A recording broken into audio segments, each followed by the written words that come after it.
Assalamualaikum warahmatullahi wabarakatuh. Kami dari kelas 13 PT1, saya Fatmalatus Soleha. Saya Edi Nadila. Kami akan menjelaskan tentang referensi keamanan dan keselamatan kerja di laboratorium. Sebab-sebab kecelakaan di laboratorium. Secara umum, kecelakaan yang terjadi di laboratorium kimia ataupun di industri kimia disebabkan oleh beberapa faktor, yaitu: pertama, sikap dan tingkah laku. Sikap dan tingkah laku praktikan yang lalai terhadap aturan seperti enggan menggunakan perlengkapan perlindung diri dan meremehkan setiap kemungkinan merupakan penyebab kecelakaan yang paling sering ditemukan di laboratorium. Kedua, keadaan tidak aman. Penggunaan bahan-bahan kimia, alat yang digunakan, dan teknik pengerjaan adalah penyebab keamanan tidak aman di laboratorium, seperti penggunaan hidrogen klorida, hidrogen sulfida, dan pelarut-pelarut organik yang dapat menimbulkan pencemaran ruang kerja. Ketiga, kurang kontrol dari pihak supervisor. Fungsi kontrol dari pihak supervisor, rupa supervisi dan proses pengawasan yang baik adalah antisipasi terjadinya kondisi yang tidak diinginkan. Supervisor harus menjelaskan prosedur dan cara kerja, memberikan pengawasan, serta mengetahui setiap kemungkinan beberapa jenis bahaya dan kecelakaan di laboratorium yang harus diantisipasi, yaitu: pertama, keracunan. Keracunan terjadi sebagai akibat dari adanya interaksi dengan bahan kimia beracun seperti amonia, karbon monoksida, kloroform, kanzen, sianida, dan lain-lain. Keracunan dapat menyebabkan terjadinya gangguan kesehatan baik jangka panjang ataupun jangka pendek, bahkan kematian. Kedua, iritasi. Iritasi terjadi sebagai akibat dari adanya interaksi dengan bahan kimia korosif seperti asam sulfat, natrium, hidroksida, dan bahan korosif lainnya. Iritasi dapat menyebabkan terjadinya luka atau peradangan pada kulit, saluran pernapasan, dan mata. Ketiga, kebakaran dan luka bakar. Kebakaran dan luka bakar terjadi sebagai akibat dari sikap ceroboh dalam menangani pelarut organik yang mudah terbakar, seperti iter, aseton, alkohol, dan pelarut organik lainnya. Keempat, luka kulit. Luka kulit dapat terjadi saat praktikan bekerja dengan alat, gelas, dan kaca apabila alat-alat tersebut pecah. Kelima, bahaya lainnya. Bahaya lainnya yang mungkin terjadi adalah sengatan listrik, terpapar dengan radiasi tertentu, dan pencemaran lingkungan. Upaya pencegahan: memakai jas laboratorium, mencuci tangan sebelum eksperimen, memakai alat pelindung diri seperti sarung tangan, kacamata Google, baju pelindung, ditangani dengan baik, memperhatikan semua prosedur dengan baik. Perlengkapan keamanan. Pertama, jas laboratorium. Jas laboratorium lab coat berfungsi melindungi badan dari percikan bahan kimia berbahaya. Jenisnya ada dua, yaitu jas lab sekali pakai dan jas lab berkali-kali pakai. Jas lab sekali pakai umumnya digunakan di laboratorium biologi dan hewan, sementara jas lab berkali-kali pakai. Kedua, kacamata keselamatan. Percikan larutan kimia atau panas dapat membahayakan mata orang yang bekerja di laboratorium. Oleh karena itu, mereka harus menggunakan kacamata khusus yang tahan terhadap potensi bahaya kimia dan panas.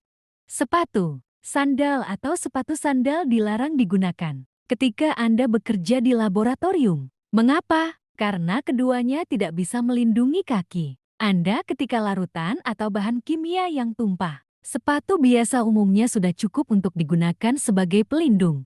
Keempat, pelindung muka. Seperti namanya, pelindung muka face shield digunakan untuk melindungi muka Anda dari panas, api, dan percikan material panas. Alat ini biasa digunakan saat mengambil alat laboratorium yang dipanaskan di tanur suhu tinggi, melebur sampel tanah di alat peleburan skala lab. Masker gas, bahan kimia atau reaksi kimia yang dihasilkan bisa mengeluarkan gas berbahaya. Oleh karena itu, masker gas sangat cocok digunakan oleh Anda, sehingga gas berbahaya tersebut tidak terhirup. Dilihat dari jenisnya, masker gas bisa berupa masker gas biasa yang terbuat dari kain dan masker gas. Kaos tangan. Kaos tangan glove melindungi tangan Anda dari ceceran larutan kimia yang bisa membuat kulit Anda gatal atau melepuh. Macam-macam kaos tangan yang digunakan di lab biasanya terbuat dari karet alam, nitril, dan neoprena. Macam-macam bahaya. Bahan kimia eksplosif. Ledakan pada bahan tersebut bisa terjadi karena beberapa penyebab. Misalnya karena benturan, pemanasan, pukulan, gesekan, reaksi dengan bahan kimia lain, atau karena adanya sumber percikan api. Oxidizing, penyebab terjadinya kebakaran umumnya terjadi akibat reaksi bahan tersebut dengan udara yang panas, percikan api, atau karena reaksi dengan bahan-bahan yang bersifat reduktor. Bekerja dengan bahan kimia oxidizing membutuhkan pengetahuan dan pengalaman praktis. Flammable, bahan mudah terbakar dibagi menjadi dua jenis yaitu extremely flammable amat sangat mudah terbakar dan highly flammable sangat mudah terbakar. Bahan dengan label extremely flammable memiliki titik nyala pada suhu 0 derajat Celcius dan titik didih pada suhu 35 derajat Celcius. Toxic, keracunan yang bisa diakibatkan bahan kimia tersebut bisa bersifat akut dan kronis, bahkan bisa hingga menyebabkan kematian pada konsentrasi tinggi. Keracunan karena bahan dengan simbol di atas bukan hanya terjadi jika bahan masuk melalui mulut. Harmful irritant, simbol bahan kimia di samping sebetulnya terbagi menjadi dua kode, yaitu kode Xen dan kode Z. Kode Xen menunjukkan adanya risiko kesehatan jika bahan masuk melalui pernafasan inhalasi, melalui mulut, ingestion, dan melalui kontak kulit. Corrosive, simbol bahan kimia di samping menunjukkan bahwa suatu bahan tersebut bersifat korosif dan dapat merusak jaringan hidup. Karakteristik bahan dengan sifat ini umumnya bisa dilihat dari tingkat kesamaannya. pH dari bahan bersifat korosif lazimnya berada pada kisaran 2 atau 11. Dangerous for environmental, bahan berbahaya bagi lingkungan. Simbol bahan kimia pada gambar di samping menunjukkan bahwa bahan tersebut berbahaya bagi lingkungan, dangerous for environment. Melepasnya langsung ke lingkungan, baik itu ke tanah, udara, perairan, atau ke mikroorganisme. Penyimpanan bahan-bahan kimia. Pertama, letak gudang. Letak gudang sebaiknya terpisah dari bangunan-bangunan penting lain agar apabila terjadi kecelakaan dapat dilokalisasi. Bahkan untuk bahan-bahan yang teramat rawan seperti amat mudah terbakar atau mudah meledak harus pula disendirikan. Kedua, ventilasi. Adanya ventilasi dalam gudang amat diperlukan agar apabila terjadi kebocoran, bahan mudah terbakar atau beracun dan korosif dapat terancarkan sampai di bawah ambang bahaya, kebakaran atau keracunan fatal. Tanpa ventilasi, adanya bahan organik akan berakumulasi sampai di atas batas konsen. Ketiga, bebas dari sumber penyalaan. Sumber-sumber penyalaan seperti nyala api, bara rokok, loncatan api listrik atau loncatan listrik statis harus dijauhkan dari gudang. Pasanglah poster dilarang merokok atau awas kebakaran untuk mencegah seorang merokok atau menghasilkan nyala api.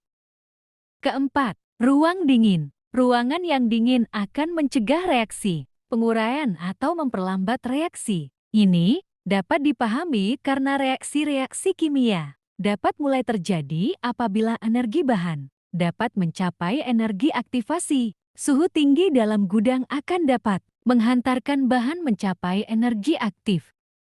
Kelima, kering. Banyak bahan kimia yang dapat terhidrolisa oleh air atau uap air dalam udara. Reaksi hidrolisa yang eksotermis akan meningkatkan suhu yang berakibat seperti di atas. Penggunaan AC sekaligus dapat mendinginkan dan mengeringkan udara dalam gudang. Kelembaban lebih rendah dapat dicapai